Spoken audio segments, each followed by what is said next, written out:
Hello student, ইতি ক্লাসরুমে তোমাদের সবাইকে স্বাগত। আজকে তোমাদেরকে দেখাবো অষ্টম শ্রেণীর প্রথম পর্যায়ক্রমিক মূল্যায়ন থেকে বাংলা বিষয়ের মডেল কোশ্চেন নাম্বার 4 নম্বর সেটে। তাহলে চলো। আর একের এক আরব সেনাপতি ও মুর সেনাপতির আলোচনার বিষয় কি ছিল? উত্তরটি হবে পূর্বপুরুষদের বীরত্ব। একের দুই চন্দ্রগুপ্ত কিসের ওপর লিখছিলেন? হবে শুকনো তালপাতা। অথবা দিয়েছে আমার কাছে কি রূপ আচরণ প্রত্যাশা করো? বক্তা হলেন সেকেন্দার শাহ। একের তিন হাঁসের ডিম দুপুর বেলায় বের করে দেবে বলেছিল কে? দুটি হবে ঘন্টা।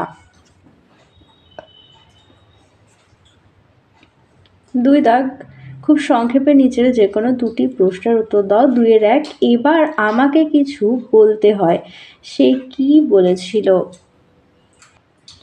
দেখো তোমাদের পাঠ্য বইয়ের 21 পেজে দেখো, হাবুল যখন বলে যাচ্ছিল পোলাও, ডিমের ডালনা, রুই মাছের কালিয়া, মাংসের কোরমা, উসুর শব্দে নোলার জল টানলো টেনিদা। বলে যা থামলি কেন? মুরগো মুসল্লাম, বিরিয়ানি, পোলাও, মশলা দোসে, চাউ চাউ, স্বামী কাবাব। এবার আমাকে কিছু বলতে হয়, আমি জুড়ে দিলাম আলু ভাজা, শুক্তো, বটি চচ্চড়ি, কুমড়োর ছক্কা। টেনিদা আর বলতে দিল না। তাহলে তোমরা উত্তরটি লিখবে যে প্যালা বলেছিল এবারে আমাকে কিছু বলতে হয়, আমি প্যালা জুড়ে দিল আলু ভাজা, শুক্তো, বটি চচ্চড়ি, কুমড়োর ছক্কা। পরের প্রশ্ন দেখো, সন্দিহান চিত্তে কে কেন শুয়ে পড়ল? মুর সেনাপতি আরব সেনাপতির অদ্ভুতপূর্ণ আচরণের কথা ভেবে সন্দিহান চিত্তে শুয়ে পড়ে। দুইয়ের তিন প্রবিটে ঘনকৃষ্ণ মেঘরাশি। প্রবিটে কথাটির অর্থ কি? বর্ষাকালে। চলে যায় তিন দাগে। তিনের এক পুরুকে বন্দি করে আনিয়া যখন সে কি বলল জানো? পুরু কি বলেছিল আর সেই কথা বক্তাকে কিভাবে অনুভূত করে তোলে? পুরুকে যখন বন্দি করে এনেছিলেন তখন সেকেন্দার শাহ তাকে জিজ্ঞাসা করেছিলেন যে তিনি তার কাছে কিরূপ আচরণ প্রত্যাশা করেন। তখন উত্তরে পুরু বলেছিল যে রাজার প্রতি রাজার আচরণ। এরই সাথে ছিল সেই কথা বক্তাকে কিভাবে অভিভূত করে তোলে।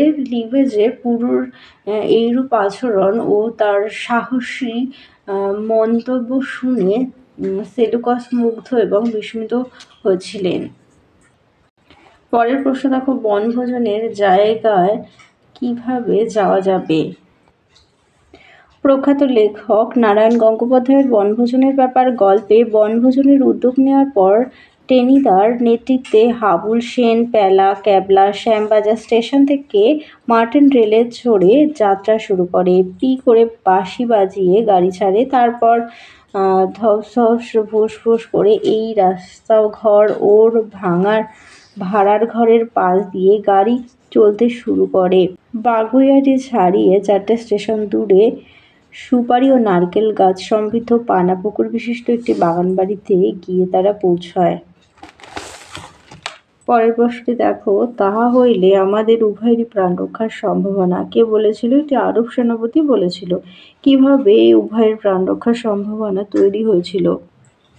বক্তা বলেছিলেন যে মুর সেনাপতি ঘোড়াটি যদি তাকে নিয়ে দ্রুত বেগে গমন করতে পারে তবেই তাদের উভয় প্রাণ রক্ষার সম্ভাবনা।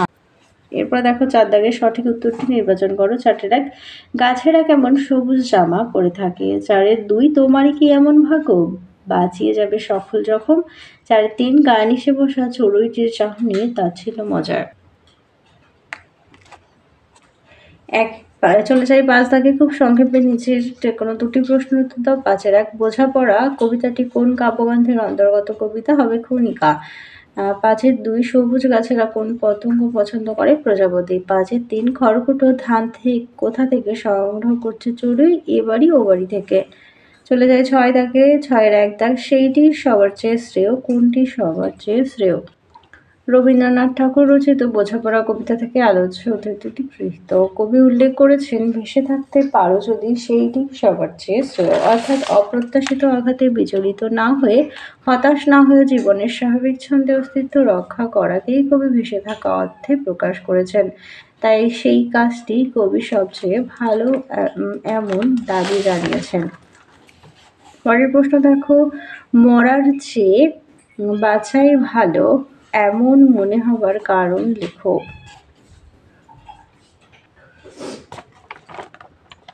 প্রশ্নোত্তর রবীন্দ্রনাথ ঠাকুরের বোঝাপড়া নামক কবিতা থেকে নেওয়া। মানব জীবন সুখ দুঃখ ভালো মন্দের বৈপরীত্যপূর্ণ। আমাদের চলার পথে তাই যেমন সুখের আনন্দ আসে, তেমনি হঠাৎ আসে দুঃখের কঠিন আঘাত আমাদের জীর্ণ করে। সংকটের চরম মুহূর্তে জীবনের মুহূর্তকে আমরা উপলব্ধি করি। সেই বিপদ থেকে পরিত্রাণ পেয়ে আমরা শেষ পর্যন্ত জীবনকেই চিরকালের জন্য প্রত্যাশা করি। উদ্ধৃত অংশে রবীন্দ্রনাথ ঠাকুর জীবনের এই শাশ্বত মহিমাকেই বঞ্চিত করেছেন। পরের প্রশ্ন দেখো, 6-2 দাগে, তোতার সবুজ জামা চাই কেন? গাছেরা সবুজ রঙের জামা পরে আনন্দে অভিভূত হয়, সেই কারণে বীরেন্দ্র চট্টোপাধ্যায় রচিত সবুজ জামা কবিতায় তোতাই বাবুর একটা সবুজ পাতার মতো জামা চায়, যা তাকে আনন্দে আপ্লুত করবে। চলে যাই 7 দাগে। 7-1, নীলকণ্ঠ পাখি কোথায় এসে বসবে? বাবলা গাছে। 7-2, দুর্গা কোথায় ব্রত পালন করেছিল? বাড়ির উঠোনের পেঁপেতলায়। 7-3, চিনিবাস হরিহরের বাড়ি ঢুকলো না কেন? কারণ সে জানে বাড়ির লোক কখনো কিছু কেনে না। 7-4, বালক অপু পথে কোন ফলে হাত দিতে গিয়েছিল? আলকুশি। 7-5, পথের পাঁচালী পাঠ্যাংশে বালক অপু কোথায় খরগোশের ছবি দেখেছিল? বর্ণপরিচয়। চলে যায় 8 দাগে। 8-1, রবীন্দ্রনাথ শব্দের মোট দল আছে 4টি। র, বীন, দ্র, নাদ। 8-2, মধ্যস্বরকমের অপর নাম স্বরভক্তি।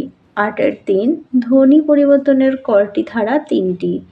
8-4, আলাবু, আলাও, লাও, এখানে ধ্বনি পরিবর্তনের কোন রীতি অনুসরণ করা হয়েছে? এটা আদি স্বরলোপ। পরের প্রশ্ন দেখো, খুব সংক্ষেপে নিজের প্রশ্নগুলো উত্তর দাও। মুন্ডমাল শব্দ কাকে বলে? উদাহরণ দাও। পরের প্রশ্নটি দেখো, 9-1 দাগ, মুক্ত দল কাকে বলে? উদাহরণ দাও। যে দলের শেষে স্বরধ্বনি থাকে বা যে দল স্বরধ্বনি সমন্বিত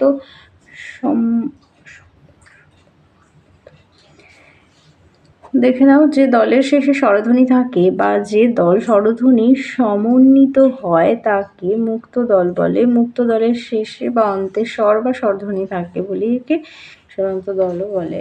যেমন দেখো, মহাভারত, মহাভারত, এখানে দেখো ম, হা আর ভা, এই তিনটে হলো মুক্ত দলের অন্তর্গত, আর রথটা হলো রুদ্ধ দল। এবার দেখো, দল বিশ্লেষণ করো। ময়ূর, ম, ও ভুল,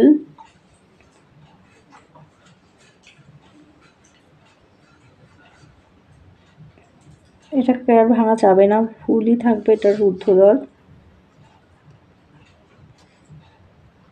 আর এখানে উটটাও রুদ্ধ দল, মটা হচ্ছে মুক্ত দল।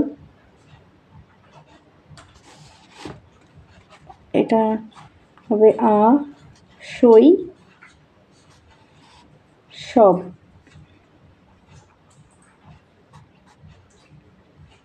তাহলে দেখো, আটা হবে মুক্ত দল, সই,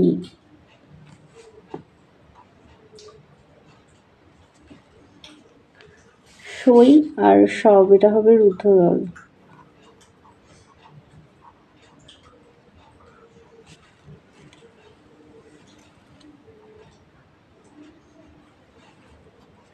চলে যাই প্রবাদগুলোর অর্থ লেখো। 10-1, এক হাতে তালি বাজে না।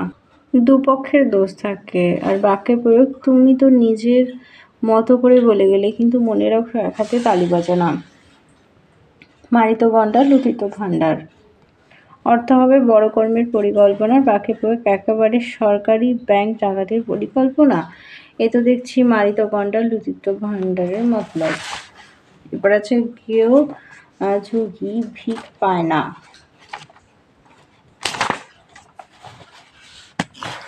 এটি হবে অর্থ হবে পরিচিত ব্যক্তির অসম্মান। আর কেউ ঝুঁকি ভিক পায় না বললে তোমরা বিজনবাবুকে সভাপতি করনি। পরের প্রশ্ন, শূন্য কলসির আওয়াজ বেশি। এটা হবে সারবস্তুহীন ব্যক্তির অস্ফলন। বাক্যে প্রয়োগ হবে তোমার কোনো দোষ নেই, আসলে কি জানো শূন্য কলসির আওয়াজ বেশি। তাহলে চলো তোমাদের 4 নম্বর মডেল সেটটি সমাধান করে দিলাম। ভিডিওটা ভালো লাগলে অবশ্যই লাইক করো। আবার দেখা হচ্ছে পরবর্তী আরেকটি ভিডিওতে।